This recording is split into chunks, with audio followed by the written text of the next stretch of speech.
Have you ever looked at the night sky and wondered what truly separates a star, a planet, and a moon? Though they might all look like tiny glowing dots from Earth, their fundamental nature is vastly different.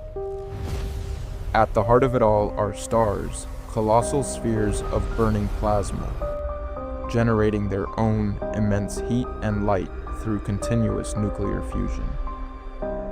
Orbiting these glowing giants are planets, massive worlds made of rock or gas that do not produce their own light, but instead reflect the brilliance of their host star.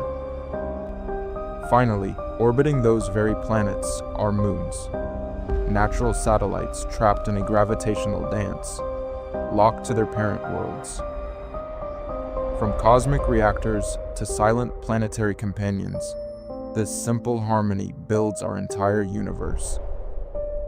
Subscribe to AstroShayan as we decode the ultimate fundamentals of outer space.